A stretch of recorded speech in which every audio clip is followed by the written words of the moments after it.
All right, everyone, we are back and should be getting into the next game here in just a moment, as we are going to be getting into Velociraptor Gaming versus the side of Pulsebomb, as we did just see Velociraptor Gaming take a pretty convincing 2-0 against the side of Legit. I am once again joined by Hexagrams. How you doing?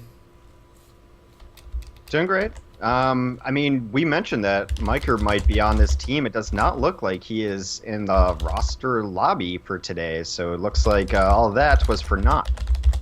Yeah, unfortunately, maybe he's coaching or something like that, but he was registered on the team list, so might have been just a coaching situation, analyst situation. Who I'm not exactly sure.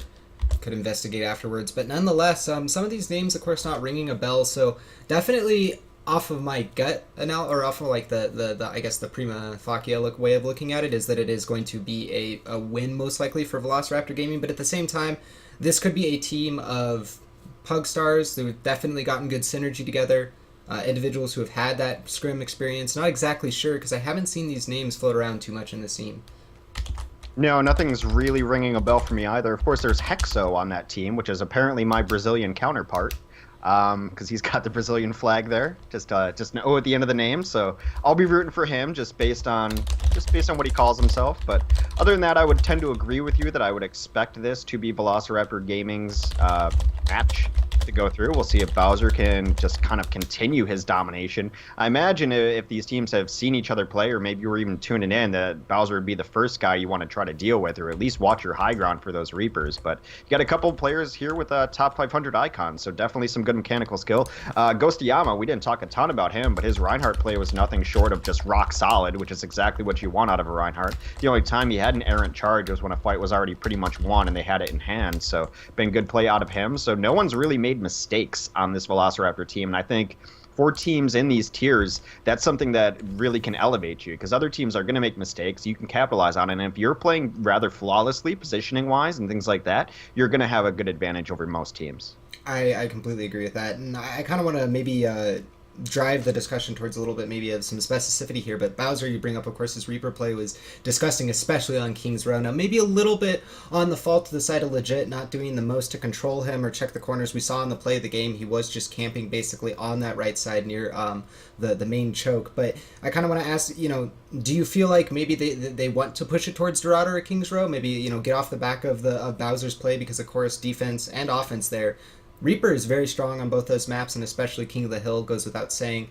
But if you had to kind of guess, venture, maybe take the role of the map picker, drafter here for Velociraptor Gaming, where would you kind of want to push the map pool to? Well, they looked pretty great on those payload and hybrid maps right there. So it seems to be something, like you mentioned, those maps especially are good for Reaper. You don't necessarily have to even get high ground as long as you can come around corners that are hard to check and look at. So yeah, probably. If I'm Pulse Bomb, I might want to go to King of the Hill. Now, those are if you don't have a ton of experience together, if you're not necessarily as coordinated as you'd like, King of the Hill can be a map that you can win just based on your DPS carrying.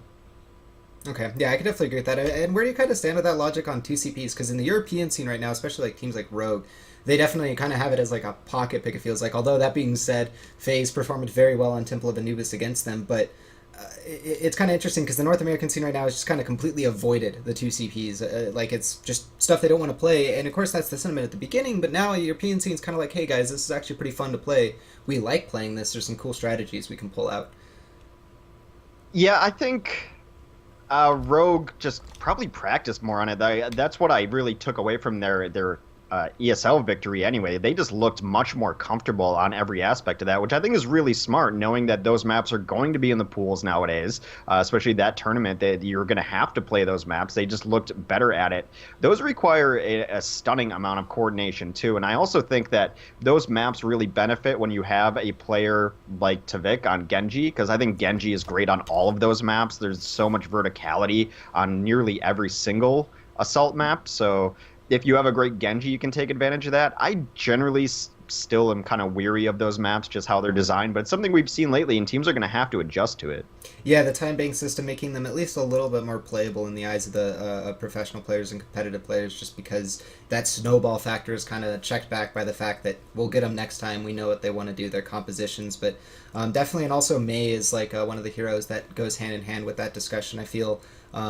Mei, of course, she has been making a dip into the meta a fair bit more than what I used, really I started like casting at the beginning of launch. Didn't see a lot of May. When I went back and studied in the closed beta, there was some here and there, but it really just feels like this last month there's been a decent explosion of May just on King's Row, onto the 2CP maps, especially Hanamura from Rogue, and it just feels like teams are starting to adapt and change the way that they're playing. Do you think that, we might see a little bit of, maybe even crazier changes going into the new patch with this kind of, buffs to Mei, kind of a little bit of nerfs to Lucio, kind of maybe bringing some other heroes out and possibly a shift there, or do you think it's going to stay a little similar at the begining? I think we'll see the support meta change greatly. I think that's definitely the design for these patch changes that Blizzard does not. Blizzard, I think, is tired of having metas defined by single supports. Of course, we had the Mercy meta. Now we're very firmly in the Zenyatta meta. So they want supports to be kind of the basis of what you build your strategy around, but they don't want that each team to have the same strategy all the time. I think that's why they're trying to balance supports in the way that they are. We do have our maps, though. We're going to start off on King's Row because this is an Overwatch tournament, so that's just what happens.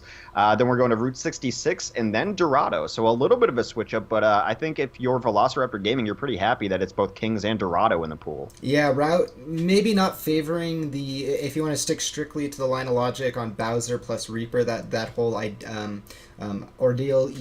Route, not the best Reaper map. The last section definitely, but first two sections definitely more of a McCree, Tracer, Genji kind of map. So if it does go to the third map, like I agree with you, Dorado is going to be a map that they're very comfortable on. But King's Row, based on how that last performance went, I think they're very happy with the way this draft worked out, because 3 minute 18 offense, and the defense was looking completely stellar. Even if it was like an 8-minute offense, they full held the first point. Now entering. Yep, so second verse, same as the first. We're going to jump right into King's Row. This is Velociraptor Gaming versus Pulsebomb. Of course, Velociraptor Gaming looked nothing short of dominance the last time we saw him on the map against Legitimacy. We'll see if Pulsebomb can put up a little more of a struggle against him. Yeah, we'll definitely be a little bit on the onus for at least us, because we haven't seen them play on Pulsebomb to kind of show their mettle against the side of Velociraptor Gaming on their defense. But they will be starting off on defense first, so will be the opportunity, and this is kind of in the vein of from our perspective, having not seen the side of Pulsebomb, it's nice for them to be on the offense. If they're kind of the team that is the challenger, they get the opportunity to set the pace, and if their time is a little bit slower, they have the defense to kind of grind it out. I feel like you really want to be careful about being defense first against a team who is better than you. Not to say that these teams are of that breakdown, but I feel like you definitely want to be on offense first if you're the up-and-coming team. Go ahead and get to the introductions, though, guys, so we can get into the more discussion about the games, as we have Xander's going to be picking up the Zenyatta again. No surprise there. Magus on a Zarya. We have Caviar going to be picking up the McCree. Ghost Ayama going to be picking up the Reinhardt. Bowser going to be on his Reaper once again, and Happy Thermia on that Lucio. Yeah, we'll see what Hexa wants to run. He is up top just kind of trying to get eyes on the team. This is a great thing that I don't think enough teams do, is get your Widow to see exactly what they're running. So yeah, that's exactly what he did. Hexa is going to now be on the Winston, not Terran is going to be on Reaper. Potch will play Zarya. Tysor on the Genji. Angry Castle will play Zenyatta, and Dell, of course, rounds it out on the Lucio. So pretty standard. Not going to be running that D.Va like we saw earlier. Going for the Zarya Winston combo to engage, get that bubble on the Winston. He does get his barrier protector down, and we are on Dell for now. He's on the point, doing a fair bit of damage already on this Lucio, but it looks like the kills are going to start off with Ghost Ayama getting himself a double kill. So switch over to him. He's been critical, but Bowser as well getting a kill onto Hexo. But both of the tanks going down, and early on the supports it looks like went down. And that, again, this hotel push seems to be a very, very common way of going about it, but when it fails for the offense, I feel like that position is so suspect. First 5 seconds of that fight went great for Pulsebomb, because Tysor had this really nice roll-in, similar to the Shadowburn roll-in, got the Zenyatta immediately, but their own Zenyatta was out of position and got taken down himself. Well, he's going to go back in and try to get that up. He got the damage, like you said, and he has the Dragon Blade available, but down to 15 HP. They do get him topped off, so he has an opportunity to pull out the Dragon Blade. We'll go ahead and do that. Ghost Ayama goes down. First kill, but Caviar with the sound barrier just going to turn around and melee him to death. You're going to be able to turn around as well, take on the Pooch, going to take him out. Now it's on to Dell. Dell's by himself, and a great staggering here coming out from the side of the defense. They weren't really at all shooting at Dell. They could have killed him. It looks like he will be able to escape, so maybe not the best staggering, but at least the thought that counts, that they didn't want to immediately wipe him out. Yeah, yet again, superior positioning from Velociraptor Gaming. They came in and then they just backed out slowly to the arch. Took their time on it, not trying to get too aggressive on the defense. It's on the onus is on the offense to make the plays. And here comes a big aggression jump in again. Bowser going to be off to the side, comes in from that the KYB spot, looks like, in that health pack. Does get some damage, but the Earth Shatter cancels out, Flashbang ends up canceling it out from Not Terran. He does end up getting the kill on Caviar, so right now Not Terran making a pretty big set of plays here as he takes out the opposite McCree, does stop up that Death Blossom, but it doesn't look like it's going to be enough. His team doesn't have the position to actually take advantage of it as they lost too many members in the offense pushing forward behind Ghost-Ayama, and they're going to go ahead and secure themselves basically all of the area that they want from the shrine up, or statue backwards. Yeah, so far they have not shown the coordination needed to run this dive comp, which is why Hexo is now off of the Winston. He's going to be on a slower push into the Reinhardt instead. And it doesn't go nearly as well, though, unfortunately. He gets absolutely deleted by by Bowser, and now Tysor as well going to take out Ghost-Ayama. So both Ryans are down, neither team having damage block, but Caveat, he's going to go ahead and take out Not Terran.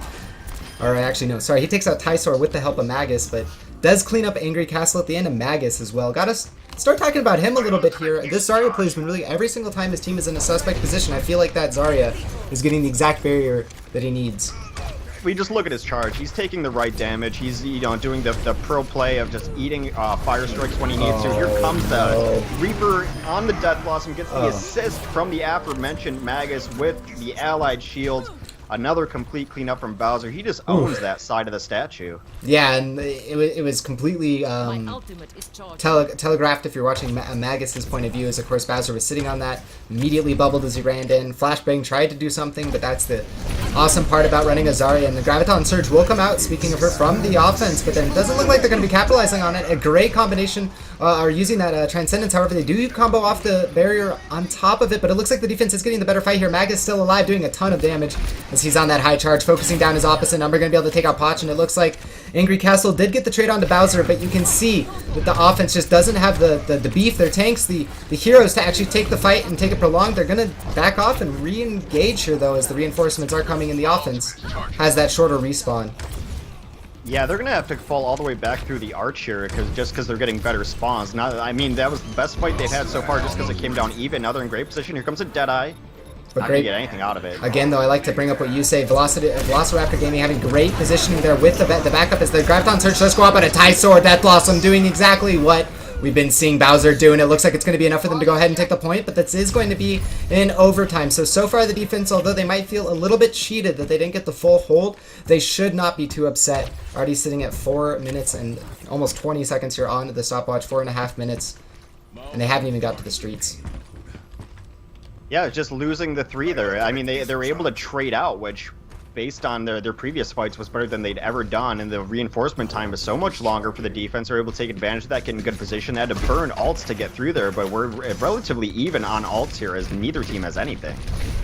Yeah, it looks like Not Terran is going to be getting decently close to that Deadeye, whereas Bowser's close to the Death Blossom, but that's about all we have as far as DPS ultimates, and the support ultimates actually on the offense are looking quite suspect. Earth Shatter is going to go out though from Ghost-Ayama, as it looks like Caveat's going to go ahead and capitalize on that, pushing forward. Xander's as well getting a kill, and once again Ghost-Ayama just playing that aggressive Reinhardt that we do see a lot of the better teams, especially FaZe is the team that I think about. Fact Fiction, he plays an incredibly aggressive, assertive, and almost oppressive Reinhardt, and it seems like Ghost-Ayama is really trying to fill that role for his team.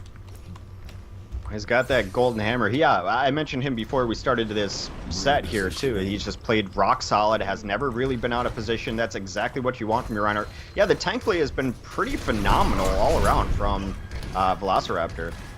And Xander's, too. I mean, it just seems like while their DPS players are playing very well, they have that backbone. Their support's getting kills. Xander always on that Zenyatta, chiming in pretty much every single fight. But Bowser with the Death Blossom, he's going to go ahead and clean up not 1, but 2, 3. It looks like Happy Thermia and Caviar are going to go ahead and chime in as well. Dell's the only one to live, if I was on that correctly, but doesn't really matter. Goes back and speed this team. This is just getting really awkward here, Hex. For the offense, I just feel like they're running up main and not getting any execution going for themselves. They're not really helping each other. Well, on those first pushes, I'm in a bird's eye view, and I had a hard time keeping them all in my screen at the same time because they're just all over the place. That they're not coordinating each other. As soon as one thing goes bad, they scatter. They're playing a little skittish here, and they're just not coordinating their fights well enough. Here comes a nice initiation, though, again. Yeah, it looks like Not Terran will go ahead and cancel it out, even though he did have the speed boost, and there is one person stuck in the Fox and Bear, but not going to be caught out. That was Bowser, sorry, on that Reaper. He pushes forward with Ghost Ayama with the charge. Can they get any kills off the back of it? But Inertia Shatter this time comes out from Hex, as well as an Angry Castle, going to be using his Transcendence, keeping his team alive. Opposite Transcendence for the defense. Both were off at the same time, and a Graviton Surge for the offense, hitting on 4 with no defensive ultimates. The Sound Barrier might have been there, but it just didn't do anything. Happy Thermia did use it, but it got absolutely deleted. And now decide a Pulsebomb, going to be able to take the second point. Stopwatch, not their friend right now, but completing the map is very important for them. Well, yeah, but this is a lot better than I thought it was going to be. I thought we are going to have a first point hold, so they're putting it together here. It's all really come off the back of being able to get in the position that you want to start these fights. Now, that Deadeye didn't do anything, of course, kill-wise, but it let them get around the bend. Then they followed it up with even more ultimates. They've had to use ultimates to win these fights, but that's what they're for. So these have looked really good. They're following up. They're staggering their ults correctly. Well, we'll see what this Deadeye can do here for the offense. They need to get something down. Earth Shatter going to try to go through the barrier, but it doesn't happen. Not Terran, though, does get the triple kill as he shreds through the barrier with the Deadeye. Caveat will get the trade onto Tysaur, but it doesn't look like it's going to be enough here for the defense, as they seem to be falling apart off the back of that Deadeye. And, you know, last game we also saw it. Odd King's Row, McCree hitting a 5-6 skulls behind a Reinhardt barrier. It's not going to last very long. Yeah. This is pretty nice, though, from the defense, though. They're waiting last second so they can get everyone out here. But, wow, Podge kills Ghost Yama immediately.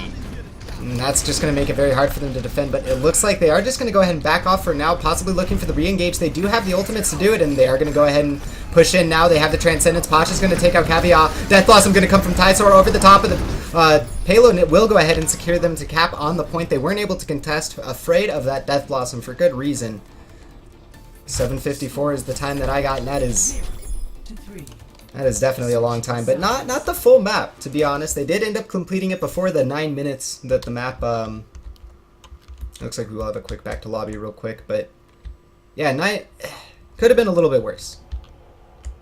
Yeah, that could have been a lot worse. They had almost no business finishing that map. They were, one fight away from just not even completing the first point. I'll tell you who really impressed me in the second half was not Terran. And it's not just the Deadeyes that he used for zoning or things like that. It's that he had the Deadeye up twice. Yes, the first one got canceled out, so he's at 50%, but then he hits a couple more shots, gets another big Deadeye on the next fight. So he's hitting the shots and doing the damage in between. His cleanup work has been what you need out of a McCree, that if someone takes a big chunk from Potch, per se, then Terran's there to clean it up. So his McCree play was actually pretty stellar there for Pulsebomb. Yeah, I have to agree, because at the same time there wasn't anything going for them until he started to make those plays. And of course the Deadeyes being kind of a symptom of that kind of play, like you point out. And Caveat as well wasn't really answering, it felt like, as much. I mean, how do you kind of evaluate that matchup in this series so far? Has Caveat really stepped up to the same degree that Not Terran did there at the end, or was it kind of like he stepped up and then started to falter as Not Terran kind of found his stride? Well, I mean, of this Velociraptor team, we've seen 2 sets now. I don't think I've called Caveat's name once yet, so it hasn't really been great. I mean, I haven't called it out for a mistake either, so right in the middle of the pack. Again, about Not Terran, though, I mean, the Deadeye is so good at making them change their position, and we've just lauded over how good Velociraptor Gaming's positioning has been. So when you can move a Deadeye and move the team where you want them, and not in the position that they want to be in, that allows you to take the fight on your terms. That's exactly how they're using Deadeye. We'll see if it can work out for the side of Velociraptor Gaming here on the offense, as they have that Genji once again. Both teams so far, in fact all 4 teams so far today, preferring that Genji on the offense, but a hotel push once again. Looks like Bowser's going to stick with his team. Same idea, but no kills yet, as the barrier is getting a little bit low for Hexo. Flashbang is both, but Hexo gets the charge onto Ghost Yama. He will go down, and that's what you need in that Reinhardt versus Reinhardt battle. Tysaur will take out Caveat. Bowser gets the trade, but so far the offense has not been able to force the defense off the point. They haven't accrued any time. Now Terran's going to take out Happy Thermia, so that healing's going to be down. Now Xander's is going to be chased down by Hexo, but he's got the teammate of Bowser to back him up and clean up that Reinhardt as he's being chased down. Xander's still alive. No, it looks like he did go down to Not Terran. Now Bowser back on the point all by himself. Looks like Ghost Yama able to get back there. Does hit a Fire Strike onto the Zenyatta, but so far it just doesn't look like they're able to get enough of the trades. And then, a defense long respawn. It's going to take them a while to get back, so maybe this is exactly what they need. A Graviton Surge from Potch, though, might just actually end up changing this with the Transcendence. Looks like they're finally going to get forced off, but not without 2 ticks. Yeah, but super back and forth there. I liked what a lot of the players did. I will mention that Bowser staying alive on his Genji was super important for them to even get that pressure there, because they never felt good at trying to wholly re-engage. He was constantly a source of fear in the hearts of the offensive push. But like you said, they got 2 ticks. They got a lot of time to work with. And that's kind of what they wanted to do, is that, you know, get 1 or 2 picks, kind of trade it out slowly, the long respawns. They kind of like that offense would prefer, and ideally just to wipe them and kill them, of course, but if it had to go for trades, definitely went the way they wanted. But this Dragon Blade available with the Graviton Surge, with the Transcend, with the Sound, they have everything to use, and the defense only has 2 ultimates. Graviton Surge is going to go out, Deadeye doesn't get anything, and actually, they're just going to go ahead and completely mop the house. 2 ultimates needed, one to get... Look at that pile of bodies. It's just all in one spot. It's a horror show. That was... I mean, how do you kill a Genji with Sound Barrier when he only needs 2 slices to kill your team because you're all stuck together in Graviton Surge? They save 3 ults and move forward. Yeah, we could talk about Genji for days. I know even on the PTR, people are still not entirely happy with him. I'm just hanging out with pros. They just don't think it's enough just yet, but that is neither here nor there, as they are making really good progress through the streets now.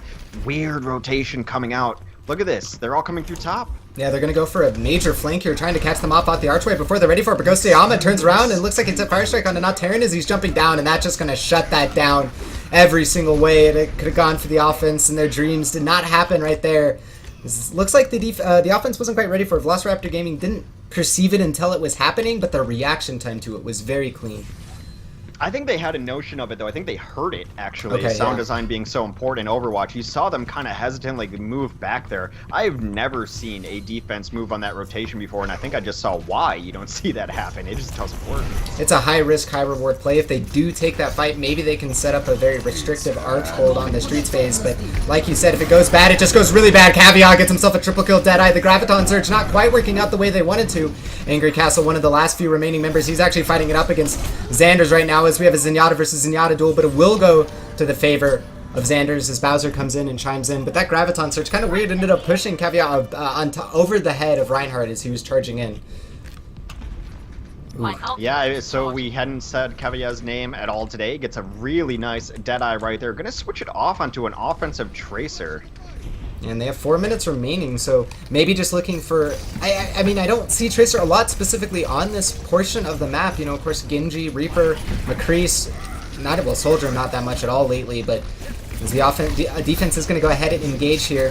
Pulsebomb not wanting this to continue the way it is. We have a Dragon Blade coming out for the side of Bowser. Bowser, did he get Flashbang to cancel it out? So good job there by Not Terran. So once again, the small things, as you were pointing out earlier, very important there. Flashbanging the Genji to prevent that Dragon Blade. Now, it is still available, but it could have gone bad for them.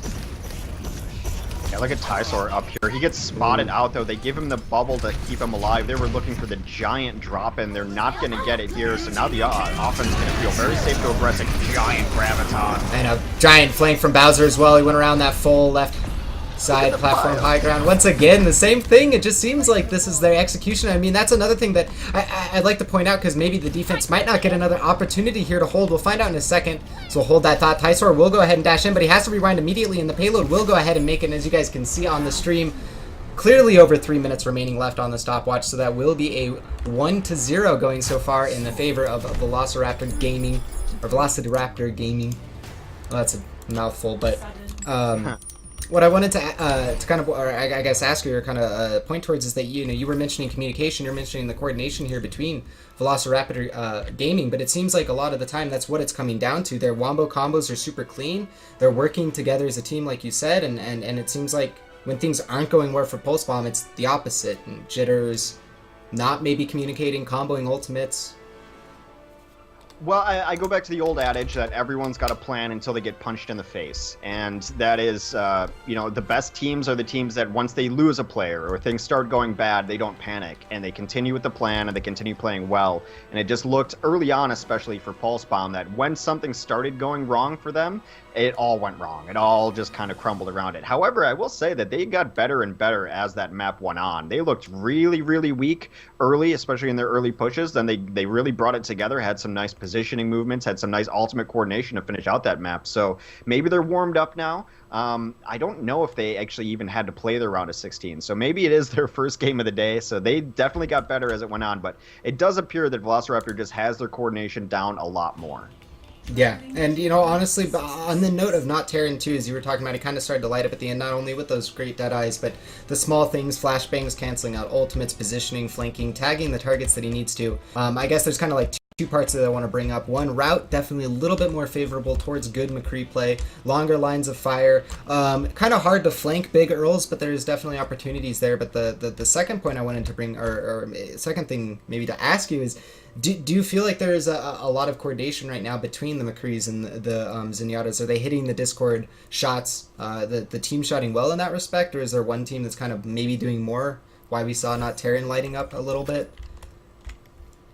Maybe. I think like at a very basic level, every team running a Zenyatta is calling out every single Discord target. So it's just really, can you capitalize on it? And I haven't seen anything really wrong coming out from Pulsebomb in that regard, but it does seem that, just overall, in a general sense, the coordination is going a little bit better. However, both of these teams have been losing their Zenyatas pretty early in some of these fights. I think the last couple maps, especially for Velociraptor Gaming, this one in the previous set, they would get a kill on Zenyatta, and then then Xanders would die as well. So I think Xanders needs to work a little bit on keeping himself alive, especially early in fights. But other than that, just look a little bit stronger overall. Now, do you see anything a little bit interesting here? Because I do.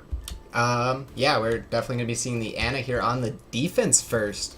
Not something you normally see at all, because Ana, of course, I guess the general logic from what I've seen or heard from players and casters is that obviously fast ult charge, she's got that, she push forward, she can sleep people, but on defense, Lucio just seems usually like the better, you can disengage, engage better. Not sure how I feel about this. I don't mind it, especially in the position that they're in, because I think they're all going to just try to hold top here. So Okay. She's going to be trying to get sight lines here and heal. Everyone's going to stay in sight lines, right? So everyone's going to be able to keep healed up and pretty safe on top of Big Earl. She's also going to be able to get damage through these shields, but the initiating comes in from Winston over the top. And it looks like Magus is actually going to get Discord and cleaned up immediately, and I like what you're talking about, especially because Dell is playing far back behind the bridge, really abusing those sight lines. But it doesn't look like they've contested the payload yet. The offense gotten on into the front of Big Earls and not really stopped it at all. Still no contesting as Hexo gets pretty low, and looks like the shot was absorbed by the Lucio from Dell. So that's one of the problems with Ana, is you can't choose who you're going to shoot if your teammates run in front of you. And we weren't talking about Caveat, but right now at the end there, lights it up, gets a triple kill, last one on Dell. And it looks like they should be able to get the... They haven't figured it out. Now they have. Now they have. That is one of the best parts about Big Earls. There's so many little spots you can use as the defense to stall up the payload. That was something I hadn't necessarily seen before. I thought the cart was bugged for a moment. It was a Zenyatta sitting in the corner just praying quietly. Hexo comes in really late, is going to die. I wonder if that's going to be a hero switch, because that was a really weird play. Yeah, I don't know if they... Maybe they want to switch over to a Winston here for the second section of the map. Of course, there is a lot of, low ground to high ground fighting that goes on, but... Reinhardt is a hero that I don't think that they necessarily want to swap off of, and he runs out of the spawn, so a little bit more of a questionable decision based off of that. But offense now going to be able to get set up on the service station already, and as well as high side. Yeah, Magus is kind of just in the role of sacrificial lamb here, because he's going to die every time he jumps in. There's just no two ways about it. He's going to get discorded and focused down without a Zarya bubble to help him out. He can't do anything about it, but he's doing enough to disrupt, and it's just fine. Caveat gets a double kill off of that said disruption. Now he's going to go into the Primal Rage on the catwalk, knocking them all off. Caveat gets himself a total of 3 throughout the fight. Potch is the only one from the defense to go ahead and answer, and we'll get that all punctuated by the team kill. Horn as the side of Velociraptor Gaming moves forward, very intrepid, or not very intrepid, but very imposing, as they haven't really lost a single fight yet, let alone more than 3 heroes, I feel. Now, they're going to try to come out. I guess Terran's going to lead the front lines there, gives his life forward very quickly, just trying to buy some time here. I don't like this engage either. You got to know when you've lost a point. Yeah, they're going to go ahead and try to fight it out, but they end up leading 4, and now there's only 2 members remaining, Potch and not Terran. I guess one piece of good news here for the defense is that they do have 4 ultimates to work with, but the offense has them parodied, I believe. No Death Blossom to match the Death Blossom, but it's not looking the best here for the defense right now. As far as it's hard to find a good story right now, because they just don't seem to be executing well. They don't, like you said, questionable decisions and other such. That's how they lost their first point too, is they just went in late and then they roll into the second. So they're just giving them momentum every chance they get. Bowser pushes forward with that Death Blossom. This time only claims not Terran, so the weakest of all is Death Blossom so far, but the kill is still a huge impact. This Caveat is going to end up taking out Tysaur, so both of the DPS are down here for the defense. As Ghostayama is going to continue to push forward, taking out Del. The Earthshatter does come out from Hexo before he dies. The Caveat just shrugs that up, stands up, has the Deadeye, and is ready to unleash that win necessary. But for now, just going to be looking for those skulls with the targets that are discorded up. McCree versus McCree, and not going to win that duel as both of them are afraid to take it, but the Deadeye is available. Charge Guru ends up taking out Hexo. They do lose Ghostayama, so they don't have that barrier, and maybe the defense might be able to take the fight off of the back of that, and that's critical, not having that barrier to hide behind as the offense. Yeah, it was pretty smart there. They were patient on it. They know that if they can get just 1 or 2 kills here and win this fight, that there's no way that the offense can be in position to re-push it here. Just the walk is way too long in this last point of this map, so now everyone's in pretty decent position. Tysaur is going to try to be in a sneaky spot. They might try to bait them in so he can get this Death Blossom going on. Yeah, I could definitely see that, and they don't have the setup for it, so they definitely do need to go for some sort of bait. They can't force the issue with an Earthshatter or a Graviton Surge. But the Deadeye is going to go ahead and be channeled here by Caviaz. The zone in also comes in from the Primal Rage in the background. Magus trying to do everything he can, but Caviaz Deadeye is the only one that's going to get kills, not Terran. Now channeling his does get Magus. So they take out that zoning Angry Monkey, but it might not be enough yet. Graviton Surge does get farmed up by the defense during that fight, but there's a Transcendence from Xanders to go ahead and cancel it out. Potch goes ahead and gets himself 1 kill to start the trades for the defense, but they're going to need to continue to get more, and that looks like that's going to happen as Bowser goes down. Now Happy Thermia in a very suspect spot, as well as Ghostayama and Xanders on that catwalk, not really wanting to be there right now, at least not right now. And they will go ahead and go down. He's going to get cleaned up too, I think. Well, Reaper actually lets him live, but they clean up that fight. Kind of just doing too brawly, and you can't really brawl as a way to finish this last point. As an offense, you need to be getting 2 kills and then keep it up. If you start losing players, it becomes exponentially more difficult. Like I said, you're just not going to be able to reinforce during these fights. No, you're really not, because at least not compared to the defensive. Comparatively to the defensive spawns, but a charge, oh, what a great timing from Hexo, and it looks like the charge didn't vacuum in and rather pushed him back, sets up that Earthshatter. Will they be able to combo enough off of it as Magus gets himself a double kill, and it looks like so far the offense has taken advantage of the defensive initiation. A little bit of sloppiness is going to hurt them here, as in the background the McCree is channeling it, not Terran, Deadeye does look for the kill, gets Ghostayama, but Magus easily cleans him up. And now it's just on this Lucio to try to cart dance, but Del, with the Discord up, doesn't really have the chance to stay alive long enough, and now the trickle begins, whether or not the defense can restabilize. I really like to switch on to Tracer from Caveat here. It has really pulled them out of position a lot of the times. He's causing chaos in the back lines, and also adds a little more survivability to them as well. Tracer's a little bit difficult to kill and lock down, even though she's got less HP than the McCree. So it's a nice switch there late. They end up getting the kills that they need early on. We're able to roll that into some momentum. Stall comes out a little too late. 2 minutes left on the clock. That is a time of 5:58 on Route 66. It's definitely right in the middle. Don't feel like the defense can be too upset about that. I mean, they had that horrible first and second section, but they kind of cleaned it up enough in the last section that I don't think that they should feel too bad. But of course, there is that elephant in the room for them. They really felt sloppy in that first and second section as players. They need to shake it off. They need to ignore it, and of course, rally behind the good play in that last section. But I mean, is there anything specific that you want to point to? I mean, obviously, poor decision making in some respects. Maybe not looking at the flow of the map, or maybe wanting too hard to stall the payload. I mean, how did you see that from the sloppiness coming out? If they would have just did what they did in the first section and second section, they would have had a much better time on that too. Like, what they did in the last section was wait and let everyone fight as a team, which is what you always do in Overwatch. It sounds simple now to say it, but the first section they lost Hexo in when the point was already lost. The second section they tried to fight when the point was already lost, and you're just giving up ground. The reason the second section went so poorly is because they'd already lost 2 people before, and then they couldn't re-engage, and then they started to re-engage again and got killed. So then they tried to really stall out towards the end of second section and got absolutely wiped up because they only brought in 2 people. Their front line, the person who engaged the second fight that was already lost on the second section was their McCree. That's absolutely not who you want to be the first one out of the door. So they finally coordinated and decided they were going to fight a little bit as a team towards the end. Of course, the map and how the rhythm goes of the map helped them out there, but just really, really poor decision making. Sometimes a point is just lost and you have to live with that. Yeah, sometimes you got to trade resources for other resources. If that means time for map position, so be it. But let's see if they can go ahead and defend for that time, as it is 5:58, the stopwatch now counting down. As it looks like Pulsebomb is going to move forward here with a, looks like a completely standard setup this time. Nothing surprising at all, but offense going to be going for or defense going for a super early engage. Bowser gets himself a double kill to start it, and the defense really getting the offensive number here. They were not ready for that at all. Ghostyama gets himself a double kill after Bowser's, and it looks like Bowser's going to help clean up Potch, and that will be the... Now, that trick only works once, but when it works, that's a free 30 seconds off the clock.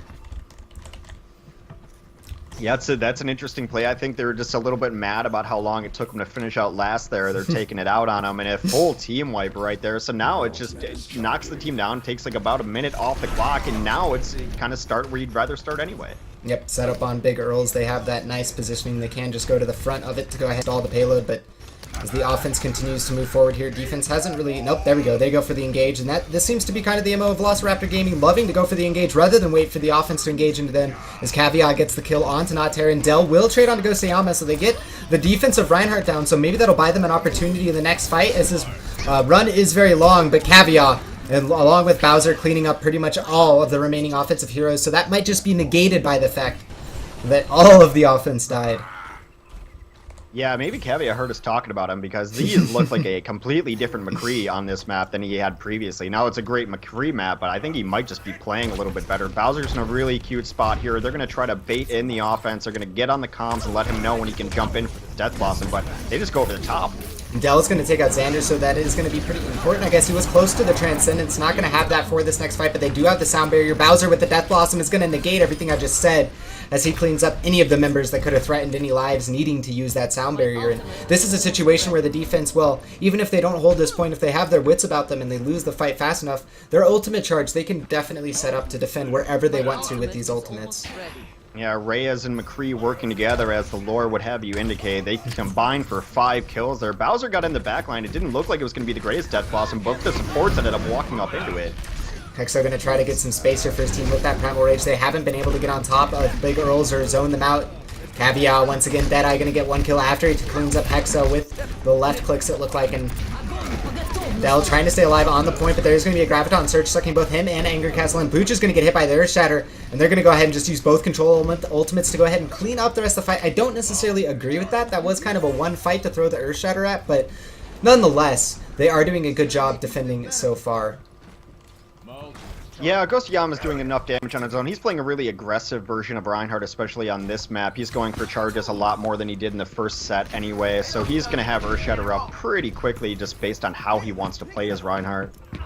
Is there anything you'd like to see to change out of here from the offense? I guess you have a second to think about as the Dragon Blade comes out here from Tysor, but there is the Transcendence from the defense. Xander's going to go ahead and pop that right on time, but they do combo it up with the Sound Barrier, so a little bit of an overlap there. Not going to get the best value out of it. The Deadeye comes out from Caveat, and he's been getting plenty of important kills, takes out Potch, but not Terran. Able to go ahead and answer, come in the background, take out Happy Thermia as well. And this is kind of what happened on the last map, though this time they're not on the offense first. So we do have to pay mind to the stopwatch, as 2 minutes and 39 seconds remain for them to move across the map, and not Terran with a jumping dink onto the Zarya, taking her out. Anger Castle will help with Ghostyama. And just as I ask if they need to change anything, it looks like they do figure it out for themselves, but is it a little bit too late is the question that has to be asked. Bowser doesn't want to give this up. No. They're going to trickle in. Caveat comes in late with Tracer.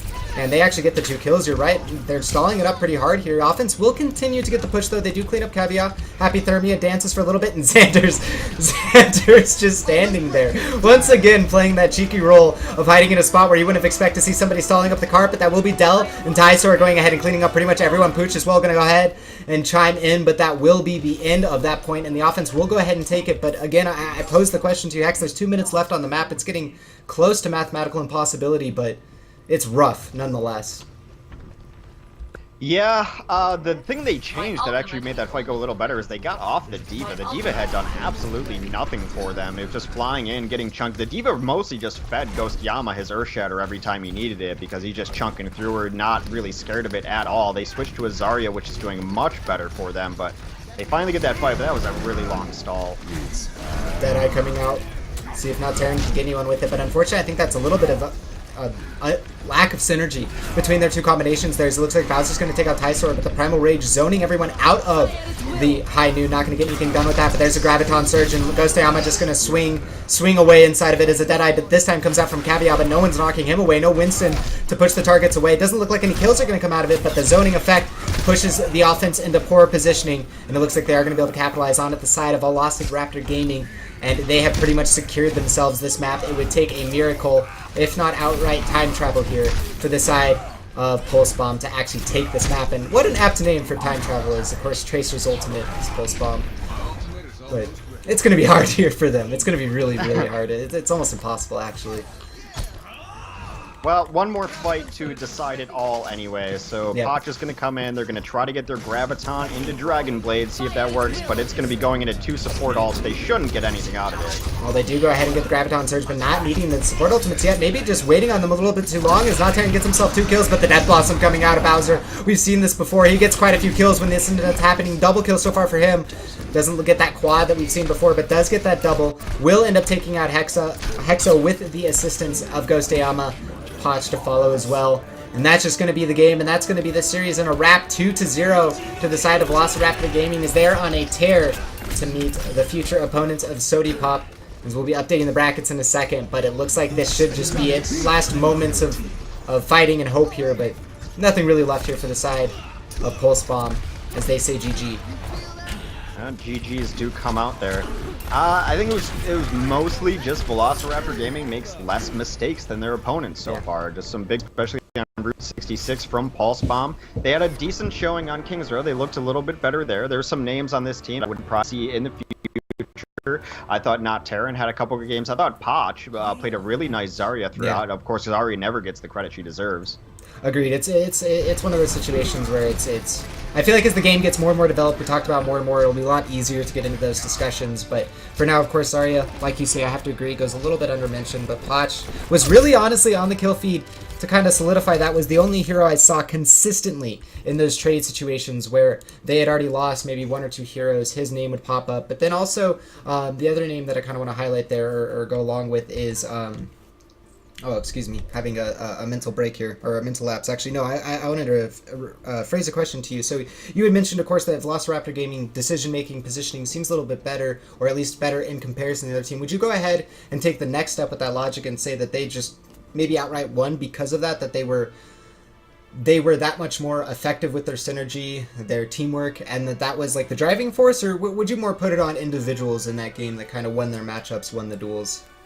I mean, I think it's both. When you see a team winning like that, it definitely is both. That your positioning puts you in, well, I mean, to be redundant, your positioning puts you in better position as individuals to make plays, and then you have to make the plays. So you saw there, Caviar was in a decent spot most of the time. He had the high ground where he wanted it to. He was getting good chase on it, but then he was also hitting his headshots. So you can be in the best position in the world, and if you can't aim, it doesn't do anything for you. So it's a combination of both.